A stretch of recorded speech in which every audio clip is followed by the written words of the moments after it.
Hi, everybody, and welcome to the Millennial Revolt, an independent political talk show that seeks to bring a different narrative than the stale one we have going on right now in the mainstream media. So, the attacks coming from the left against Donald Trump is basically going on McCarthyite. It's McCarthyism 2.0 in 2016. Now, if you don't know what McCarthyism is, I'm going to give you a very brief history. I do advise you to look it up. A man by the name of Joseph McCarthy, who was a former senator. McCarthyism is basically the practice of making accusations of subversion or treason without proper regard for evidence. It also means the practice of making unfair allegations or using unfair investigative techniques, especially in order to restrict dissent or political criticism. Now, say what you want about Donald Trump. You may disagree with his politics, you may disagree with the way he says things, but the attacks that are being levied against him is extremely unfounded. It's biased and it's damn near bordering on libel. And the fact that a lot of people on the left are not speaking out about this is, to me, very troubling. I consider myself a liberal. I consider myself a liberal in the classic sense, as in classical liberalism. As in, freedom of speech is one of the founding principles of classical liberalism, and it must always win. As long as you're not advocating violence, as long as you're not making terroristic threats, I'm fine. You can say whatever the hell it is you want to say. But my whole thing is, facts are important. Context is important. Just because you don't like someone and they hurt your feelings doesn't give you license as journalists to make things up or to distort facts because you have an agenda or are trying to help a particular candidate. Now, who I'm voting for in this election, Jill Stein. I have made this clear. I have said this in numerous comments. So I'm not voting for Donald Trump. But the fact of the matter is, there are too many people in the media today, whether it's progressive news outlets, whether it's journalists from any particular news publication, or whether it's journalists on TV who are making false allegations or taking things out of context. A perfect example of what I'm talking about is when many news outlets such as CNN, MSNBC, plenty of news publications such as the New York Times claimed that Donald Trump was a Russian agent because he said in an offhanded comment that he hopes that the Russians hack Hillary Clinton's emails and they release it to everyone and show them what they're doing. This is what he said. He said it in an offhanded comment, and everyone assumed that he is a Putin troll, he is a secret KGB agent, that he is trying to subvert American democracy, he is trying to bring down our constitutional republic. And this Russia phobia mixed with the dislike of Donald Trump is extremely dangerous. And I want you to watch this video of an interview with Stephen Cohen, who is an American scholar and professor of Emeritus of Russian Studies at Princeton University and New York University. So I want you to watch this interview that he did with Smirkonish. We are going to watch and then we're going to discuss. Professor Cohen, does Vladimir Putin indeed have a dog in our U.S. fight? Vladimir Putin wants to end the new Cold War, and so do I. Let me say I have no ties to the Trump campaign or the Clinton campaign. But if I were to write your headline for you today, I tried on the way down here. I couldn't fit it on the front page, but it would go like this. We're in a new and more dangerous Cold War with Russia. We're approaching a Cuban Missile Crisis nuclear confrontation with Russia, both along Russia's borders and possibly over Syria. There is absolutely no discussion, no debate about this in the American media, including, forgive me, on CNN. Then along comes unexpectedly Donald Trump, who says something that suggests he wants to end the new Cold War, cooperate with Russia in various places, what we used to call détente.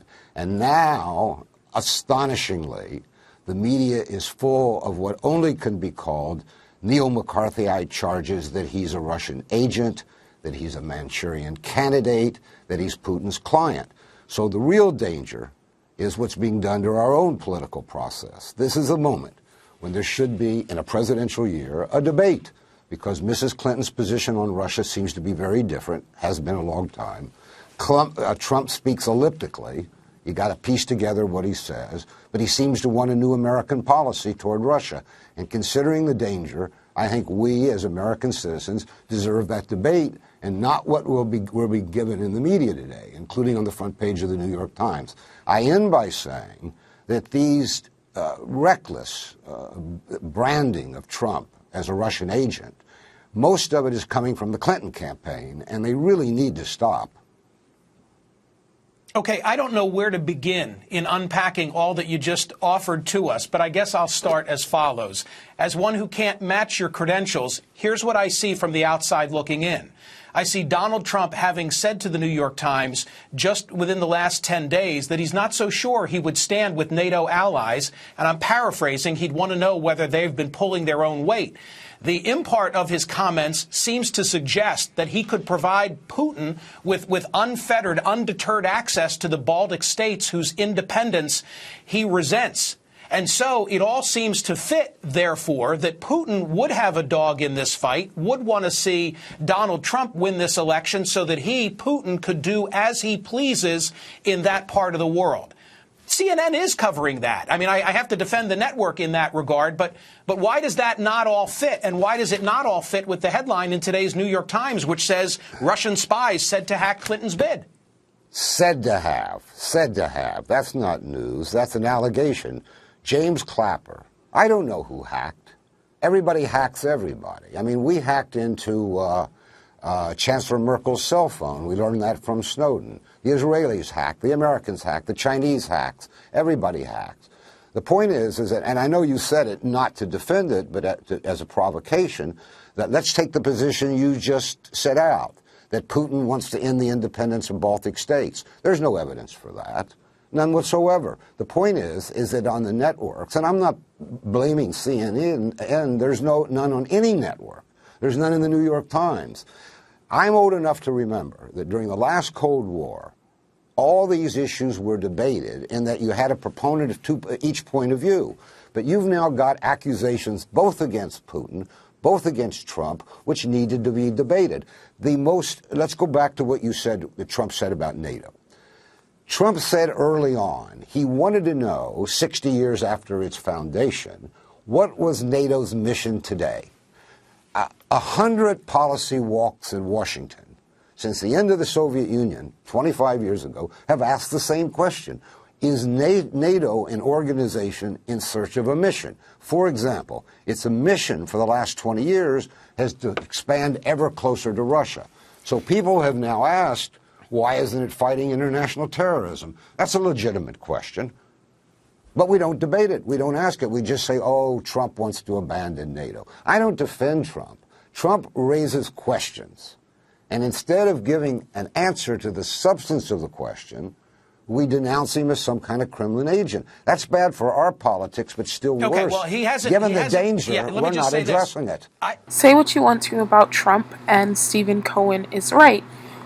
Why aren't we bringing up the fact of NATO's relevance in today's society?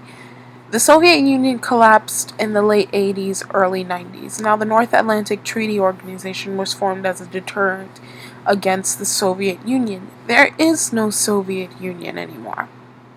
What we have right now is a military alliance filled with multiple Western countries ever so closely approaching Russia's borders.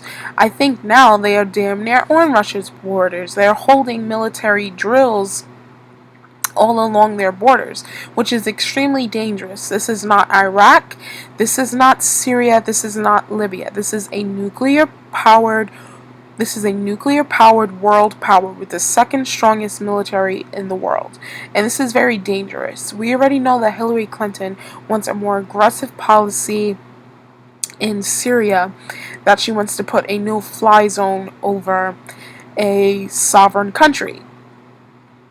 And Russia is flying over that country. Do you really think that a world power such as Russia is going to take orders from the United States? I don't think so, and this is extremely dangerous.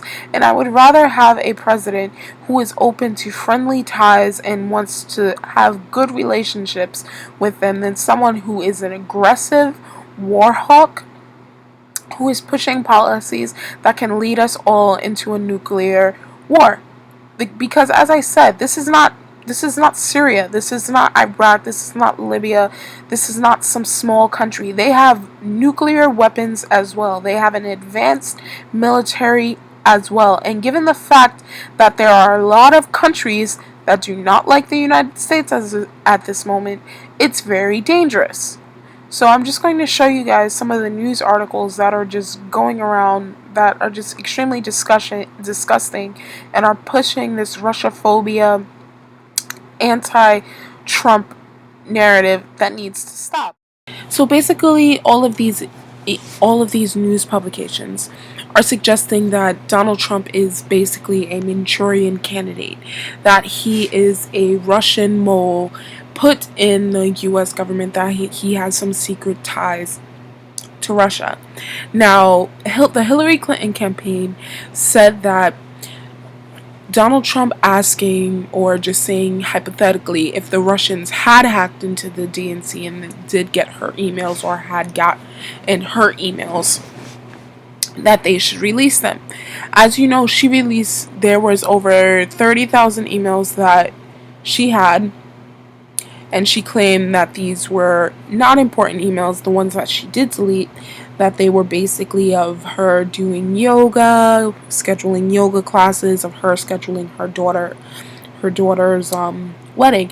Now, if these emails were as unimportant as she says they were, what would they have to do with the matter of national security? Meaning that these emails were classified, that you were doing something illegal, that you were doing things that you were not supposed to do, that you should be charged for, basically.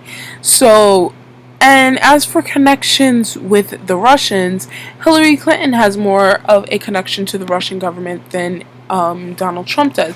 Bill and Hillary Clinton helped a Canadian financier named Frank Gustera and a small Canadian company obtain a lucrative uranium mining concession from a dictator in Kazakhstan.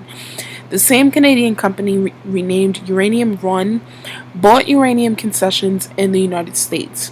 The Russian government called and sought to buy the Canadian company for a price that would just mean a lot of money for these Canadian investors, because when in doubt, follow the money. Everything is about money. The Russians wanted to buy the Canadian company. It would require the approval of the Obama administration, including Hillary Clinton's State Department, which she was Secretary of State around 2009, because uranium is the strategically important commodity. Uranium, nuclear bombs. We use uranium to make our nuclear bombs. Russia also has nuclear bombs, so that's extremely important. 9 shareholders in the Uranium One just happened to provide more than $145 million in donations to the Clinton Foundation in the run-up to the State Department approval. So, you donate to the State Department, you get approval when Hillary Clinton was the Secretary of State. Some of the donations, including those from the chairman of Uranium One, Ian Teller, were kept secret, even though the Clintons promised disclosure. Hillary Clinton promised that she would disclose all of the donations made to the Clinton Foundation so she can be more transparent. She didn't do that. Hillary Clinton's State Department approved the deal. The Russian government now owns 20% of the U.S. uranium assets. In short, you could call this a scandal. It includes secret donations, the Russian government, foreign financiers, more than $145 million, and Bill and Hillary Clinton.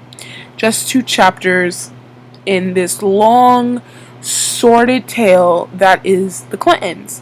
So before they start throwing accusations, my mother always told me, when you live in a glass house, do not throw stones. That's who it is. But if it is Russia, it's really bad for a different reason, because it shows how little respect they have for our country when they would hack into a major party and get everything. But it would be interesting to see. I will tell you this. Russia, if you're listening, I hope you're able to find the 30,000 emails that are missing. I think you will probably be rewarded mightily by our press. Of the media engaging in mass hysteria and engaging in Russophobia over Donald Trump's supposed ties to the Russian government and him being a Kremlin agent, they should have been investigating the fact that as Secretary of State, the most highest diplomat in our country, Hillary Clinton was engaging in shady business deals along with Bill Clinton and the Clinton Foundation. But this is something that they're not going to bring up. Why? Because the media is too busy fear-mongering over Trump. Now, do I think Donald Trump is competent enough to be president of the United States? No. But we need to actively report the facts and tell it like it is and not trying to paint a narrative and push our own agenda. I want you guys to watch this clip. It basically sums up everything that I said. About his reference to Russia, which, whether planned or not, is extremely clever. I'm not the first to point out that it set a trap that the Clinton campaign fell right into. In that statement that you showed from the Clinton campaign, it said, you're inviting a foreign power to invade our national security.